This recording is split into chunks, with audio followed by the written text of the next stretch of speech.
दोस्तों आज के इस वीडियो में हम बात करने वाले हैं उन 8 साइंटिफिक रीजंस के बारे में जिसकी वजह से आपको होता है हेयर लॉस। जी हाँ, बालों का झड़ना एक बहुत ही कॉमन प्रॉब्लम है और इसके पीछे कई सारे साइंटिफिक रीजंस भी होते हैं। बाल गिरने की प्रोसेस को हेयर शेडिंग या हेयर लॉस कहते हैं। आपको बता दूं दोस्तों, हमारे हेयर ग्रोथ की जो साइकिल होती है यानी कि बालों की ग्रोथ का साइकिल वो 3 फेजेस में डिवाइड होता है। सबसे पहला है एनाजिन फेज़ यानी ग्रोथ फेज़। ये फेज़ ना बालों की ग्रोथ का होता है जो कुछ साल तक चल सकता है। दूसरा फेज़ है कैटाजिन फेज़ यानी ट्रांजिशनल फेज़। इस फेज़ में बालों की ग्रोथ बंद होती है और हेयर फॉलिकल्स जो है साइज़ में छोटे हो जाते हैं। तीसरा फेज़ है टेलोजन फेज़। जी हाँ, यानी रस्टिंग फेज़। इस फेज़ में बाल गिरते हैं और नए हेयर फॉलिकल्स ग्रो करने लगते हैं। दोस्तों नेचुरल हेयर शेडिंग तब होता है जब टेलोजन फेज़ में बाल अपने प्लेस से गिरते हैं और नए बाल उगते हैं। हर दिन कुछ बाल गिरना नॉर्मल है, जैसे कि कोई 50 से 100 बाल। जी हाँ, लेकिन अगर ये प्रोसेस ज़्यादा हो जाए तो हेयर लॉस का प्रॉब्लम होता है। दोस्तों सेकेंड रीज़न है हार्मोनल चेंजेस। जी हाँ, आपको बता दूं दोस्तों, हार्मोनल चेंजेस भी बालों के गिरने का एक मेजर रीज़न होता है। ये कुछ स्पेसिफिक सिचुएशंस में देखा जाता है, जैसे pregnancy, menopause, polycystic ovary syndrome की प्रॉब्लम में या फिर थायराइड इम्बैलेंसेस में। जी हाँ, दरअसल होता ये है कि प्रेगनेंसी के दौरान और बर्थ के बाद ना हार्मोनल चेंजेस होते हैं जो बालों की ग्रोथ साइकिल को अफेक्ट करते हैं और हमें हेयर लॉस की प्रॉब्लम को फेस करना पड़ता है।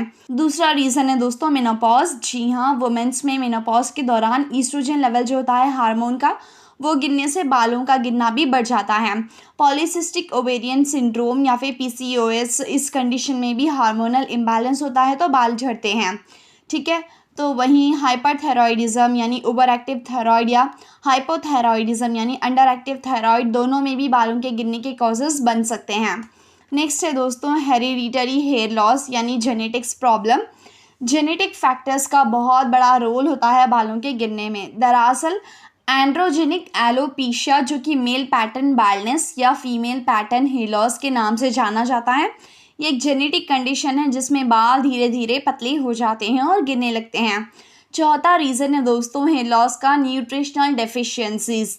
अगर आपकी डाइट में ज़रूरी विटामिन्स और मिनरल्स की कमी हो तो बालों का गिरना बढ़ सकता है, जैसे कि iron deficiency, vitamin D deficiency, zinc की कमी या बायोटीन की कमी से भी आपको जो है बालों में हेयर लॉस की प्रॉब्लम होता है। यानी इन न्यूट्रिएंट डेफिशिएंसी से बालों की ग्रोथ अफेक्ट होती है और उनका गिरना नॉर्मल हो जाता है। नेक्स्ट रीज़न है दोस्तों स्ट्रेस। जी हाँ, ज़्यादा स्ट्रेस या ट्रॉमा भी बालों के गिरने का कॉज हो सकता है। जो बॉडी स्ट्रेस में होती है तो टेलोजन एफ्ल्यूवियम नाम का कंडीशन डेवलप होता है, जिसमें ज़्यादा बाल टेलोजन फेज़ में चली जाते हैं और गिरने लगते हैं। ठीक है, नेक्स्ट रीज़न है मेडिकेशंस एंड ट्रीटमेंट्स। देखिए, कुछ मेडिकेशंस जैसे कि कीमोथेरेपी, ब्लड थिनर्स और एंटी डिप्रेसेंट्स भी ना बालों के गिरने का सबब बन सकता है।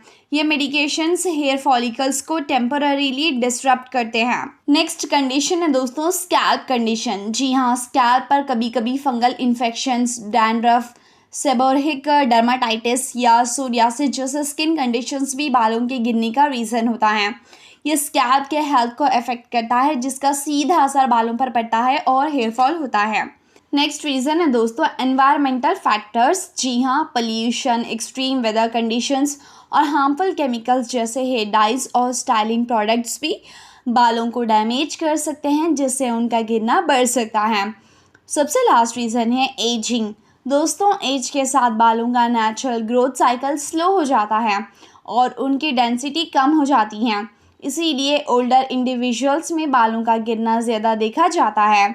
दोस्तों इन साइंटिफिक रीजंस के अलावा बालों के गिरने के काफ़ी सारे साइकोलॉजिकल और लाइफस्टाइल रिलेटेड फैक्टर्स भी होते हैं, और अगर बालों का गिरना ज़्यादा हो रहा हो तो आप डर्माटोलॉजिस्ट या डॉक्टर से कंसल्ट करना ज़रूरी समझिएगा। ठीक है, ताकि दोस्तों प्रॉपर डायग्नोसिस और ट्रीटमेंट मिल सके, वो भी टाइम पे।